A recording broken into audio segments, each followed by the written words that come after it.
Yes, all students, a very good afternoon and I wholeheartedly welcome you all for Enlightened Educators. And ಇವತ್ತು ಬಂದು ಮತ್ತೊಮ್ಮೆ ಒಂದು ಅತಿ important update ನಾನು ಬಂದಿದ್ದೀನಿ. ಏನಪ್ಪ ಅಂತಂದರೆ BE 5th semester arrears 2022 scheme for all regions result ಇವತ್ತು ಅನೌನ್ಸ್ ಆಗಿದೆ. ಮತ್ತು PG ರಿಸಲ್ಟ್ಸ್ ಕೂಡ ಅಪ್ಡೇಟ್ ಆಗಿದೆ. ಯಾರೆಲ್ಲ ಚೆಕ್ಔಟ್ ಮಾಡಿಲ್ಲ ಚೆಕ್ಔಟ್ ಮಾಡ್ಕೊಳ್ಳಿ. ಆ್ಯಂಡ್ ಈಗ 5th ಸೆಮ್ ರಿಸಲ್ಟ್ಸ್ ಬಗ್ಗೆ ನಾನು ಮಾತಾಡ್ತೀನಿ. 5th ಸೆಮ್ ಎಕ್ಸಾಮ್ ಆಗಿನೇ ತುಂಬ ಕಾಲ ಆಗೋಗ್ಬಿಟ್ಟಿತ್ತು. ಆ್ಯಕ್ಚುಲಿ ಫಸ್ಟೇ 5th ಆ್ಯಂಡ್ 6th ಆಗಿತ್ತು, ಆಮೇಲೆ 3rd ಆ್ಯಂಡ್ 4th ಆಗಿತ್ತು.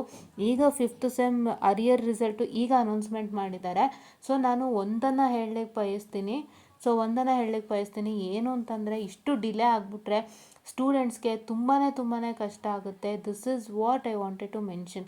ಏನಕ್ಕಪ್ಪ ಅಂತ ಹೇಳಿದ್ರೆ, ಈಗ ಎಷ್ಟೋ ಮಕ್ಕಳು 6th ಸೆಮಿಸ್ಟರ್ನಲ್ಲಿ ಇರ್ತಾರೆ, ಅಂದರೆ ಈಗ 6th ಸೆಮ್ ಎಕ್ಸಾಮ್ ಬರೆದಿರ್ತಾರೆ.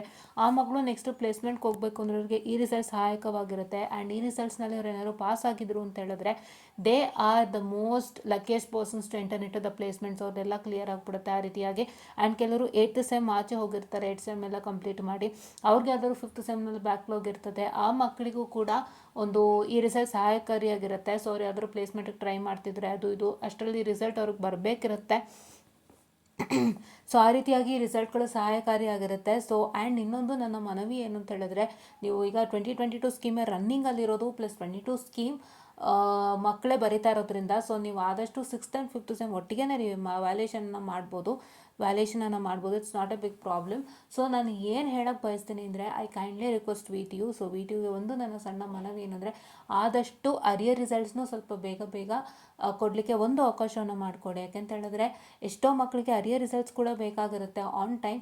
ಸೊ ಹಾಗಾಗಿ ದಯವಿಟ್ಟು ಅಡ್ಜಸ್ಟ್ಮೆಂಟನ್ನು ಮಾಡಿ ಅಂತ ನನ್ನದೊಂದು ಮನವಿ. And I understand how difficult it is, because ಯಾಕೆ ಅಂತ ಹೇಳಿದ್ರೆ ಎಲ್ಲರಿಗೂ ಒಬ್ಬೊಬ್ರಿಗೆ ಒಂದೊಂದು ಟೈಮ್ ಎಕ್ಸಾಮ್ ಮಾಡಲೇಬೇಕಾಗುತ್ತೆ. ಸೊ ಇವಾಗ ಬೇರೆ ಸ್ಕೀಮ್ ಮಕ್ಕಳು ಇರ್ತಾರೆ, ಅವರಿಗೆ ಬೇರೆ ಟೈಮ್ಗೆ ಎಕ್ಸಾಮ್ ಮಾಡಬೇಕಾಗುತ್ತೆ. ಆ್ಯಂಡ್ ಆ ಮಕ್ಕಳದೆಲ್ಲ ಎಕ್ಸಾಮ್ ಮಾಡಿ ಆ ಟೈಮ್ಗೆ ಟೀಚರ್ಸ್ನ ಅಡ್ಜಾನ್ ಮಾಡಿ ಒಂದು ವ್ಯಾಲ್ಯೂಷನನ್ನು ಮಾಡಿಸಿ ರಿಸಲ್ಟ್ಸ್ ಕೊಡೋಂಥದ್ದು ಎಷ್ಟು ಕಷ್ಟ ಅಂತ ಗೊತ್ತಿದೆ. ಬಟ್ ನನ್ನದೊಂದು ಮನವಿ ಏನಂದರೆ, ಈಗ 22 ಸ್ಕೀಮೇ ರನ್ನಿಂಗಲ್ಲಿ ಇರೋದ್ರಿಂದ ನೆಕ್ಸ್ಟ್ 25 ಸ್ಕೀಮ್ ಬರುತ್ತೆ. ಸೊ ಈಗ ಕರೆಂಟ್ 22 ಸ್ಕೀಮ್ದು ಇನ್ನೊಂದು ಬ್ಯಾಚ್ ಇದೆ. ಆ್ಯಂಡ್ ಈಗ ಆಲ್ರೆಡಿ ಆ ಮಕ್ಕಳು 5th ಆ್ಯಂಡ್ 6th ಸೆಮಿಗೆ ಬರೋ ಅಂಥ ಮಕ್ಕಳು, ಆ್ಯಂಡ್ ಇನ್ನೊಂದು ಬ್ಯಾಚ್ ಇದೆ 7th ಆ್ಯಂಡ್ 8th ಸೆಮ್ಗೆ ಬರೋ ಅಂಥ ಮಕ್ಕಳು. ಸೊ ಈಗ ಆಲ್ರೆಡಿ 2 ಬ್ಯಾಚ್ 22 ಸ್ಕೀಮ್ ಇದೆ ಆ್ಯಂಡ್ ಇನ್ನು 2 ಬ್ಯಾಚ್ 25 ಸ್ಕೀಮ್ ಇದೆ. ಸೊ 2022 ಸ್ಕೀಮ್ಗೆ ವ್ಯಾಲ್ಯೂಯೇಷನ್ ಮಾಡಿಸ್ಬೇಕಾದ್ರೆ ಆದಷ್ಟು ಆ ಮಕ್ಕಳ ಜೊತೆಗೇ ಅವ್ರದ್ದು ಏನೇನು ಬ್ಯಾಕ್ಲಾಗ್ಸ್ಗಳು ಬರೆದಿರ್ತಾರೆ, 5th ಆಗ್ಬೋದು, 4th ಆಗ್ಬೋದು, 3rd ಆಗ್ಬೋದು, ಅದೇ ಟೈಮಲ್ಲಿ ಮಾಡಿಸ್ಬಿಟ್ರೆ I hope that is the best. Because ಅದೇ ಟೈಮ್ಗೆ ನೀವು ಲೆಕ್ಚರರ್ಸ್ನ ಎಕ್ಸ್ಟ್ರಾ ಹೈಯರ್ ಮಾಡಿ you can finish off the process and give all the results on one time ಅನ್ನೋದು ನನ್ನ ಅನಿಸಿಕೆ. If in case possible please help with this for students, because ಅವರಿಗೆ late ಆದಷ್ಟು ತುಂಬ ಕಷ್ಟ ಆಗಿಬಿಡುತ್ತೆ. ಸೊ ನಾನು ಇವತ್ತು ನೋಡಿ ವಿಡಿಯೋ ಮಾಡಿದೆ, ಅಂದರೆ ಇವತ್ತು ಬಂದಿರೋ ಅನೌನ್ಸ್ ಆಗಿರೋಂಥ ರಿಸಲ್ಟು ನೋಡಿಬಿಟ್ಟು ನಾನು ವಿಡಿಯೋ ಮಾಡ್ತಾ ಇದ್ದೀನಿ. ಯಾಕೆಂದರೆ ತುಂಬ ಸೀರಿಯಸ್ ಮ್ಯಾಟರ್ ಇದೆ. ಈಗ ರಿಸಲ್ಟ್ಸ್ ಬಂದಿದೆ ಅಂತ ನಾನು ಜಸ್ಟ್ ಹೇಳ್ಬೋದು, ಬಟ್ ಎಷ್ಟು ಮಕ್ಕಳು ಕಾಯ್ತಾಯಿದ್ರು. ಐ ಹೋಪ್ ಇದು ಮೇ ತಿಂಗಳಲ್ಲೇ ಆಗಿದ್ದಂಥ ಎಕ್ಸಾಮ್ ಅಂತ ನಾನು ಕೂತೀನಿ. ತುಂಬ ಹಿಂದೆನೇ ಆಗಿದೆ, ಫಸ್ಟು 5th ಆ್ಯಂಡ್ 6th ಮಕ್ಕಳಿಗೆ ಆಗಿದ್ದು. ಸೊ ಅವ್ರಿಗೆ ಫಸ್ಟ್ ಆಗಿದೆ ಅಂದರೆ ಬೇಗ ಬರಬೇಕಿತ್ತಲ್ಲ, ಎಷ್ಟೋ ಮಕ್ಕಳು ಕಾಯ್ತಿರ್ತಾರೆ ಪಾಪ. ಅದು ವೇಟಿಂಗ್ ಅನ್ನೋದಿರುತ್ತಲ್ಲ, that's not an easy task. So ಹಾಗಾಗಿ ಇದೊಂದು ಸಣ್ಣ ಮನವಿ ನಮ್ಮ ಕಡೆಯಿಂದ.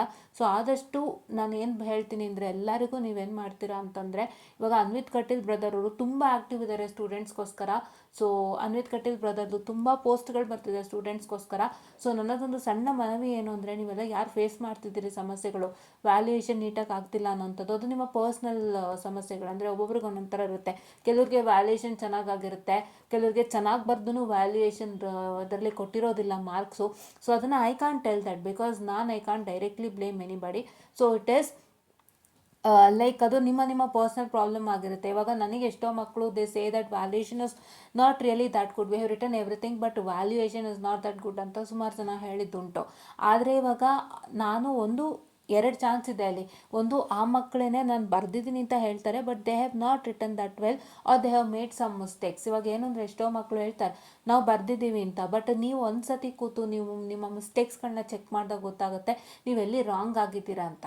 ಯಾಕೆಂದರೆ ಸಿವಿಯರ್ ಆಗಿ ಫೇಲ್ ಆಗಿರೋ ಮಕ್ಕಳನ್ನ ಎಷ್ಟೊಂದು ಜನ ಇರ್ತಾರೆ. ಸಿವಿಯರ್ ಫೇಲ್ಯೂರ್ ಅಂದರೆ ಚೆನ್ನಾಗೇ ಬರೆದು VTU ಕೈಯಲ್ಲಿ ಬೇಕು ಅಂತ ಫೇಲ್ ಆಗೋ ಥರ, ಆಮೇಲೆ ರಿವ್ಯಾಲ್ಯೂಷನಲ್ಲಿ ಜಾಸ್ತಿ ಬರುತ್ತೆ, ಆ ಥರ ಮಕ್ಕಳು ತುಂಬ ಜನ ಇರ್ತಾರೆ.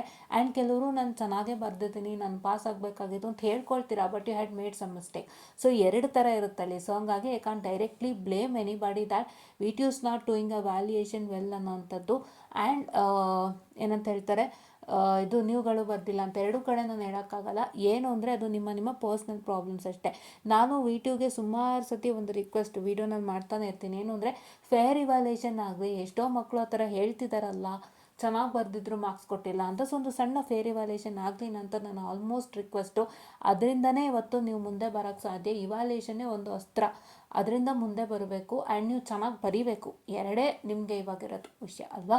ಸೊ ಹಾಗಾಗಿ ಆ ರೀತಿ ಏನಾದ್ರು ಪ್ರಾಬ್ಲಮ್ ಫೇಸ್ ಮಾಡ್ತಿದ್ರೆ ಅಥವಾ ರಿಸಲ್ಟ್ಸ್ ಲೇಟ್ ಆಗ್ತಿದೆ ಮತ್ತು ಏನೇ ಪ್ರಾಬ್ಲಮ್ ಇದ್ದರೂ, ಸಣ್ಣ ಪುಟ್ಟ problem whatever you are facing inside, ದಯವಿಟ್ಟು ಅನ್ವಿತ್ ಬ್ರದರ್ಗೆ ಆದಷ್ಟು ಕನೆಕ್ಟ್ ಆಗಿ. ಅನ್ವಿತ್ ಕಟೀಲ್ ಅನ್ನೋರನ್ನ ಇನ್ಸ್ಟಾಗ್ರಾಮಲ್ಲಿ ಕಾಂಟ್ಯಾಕ್ಟ್ ಮಾಡಿ ನಿಮ್ಮ ಕಷ್ಟಗಳು ಹೇಳ್ಕೊಳ್ಳಿ. NSY ನಂಬರ್ಗಳು ಸಿಗುತ್ತೆ, ಅವ್ರಿಗೂ ಕೂಡ ಹೇಳಿ ಎಲ್ಲ ಮಾಡಿ. ಸೊ ದಟ್ ನಿಮ್ಮ ಸಮಸ್ಯೆಗಳು ಬೇಗ ಪರಿಹಾರ ಆಗುತ್ತೆ.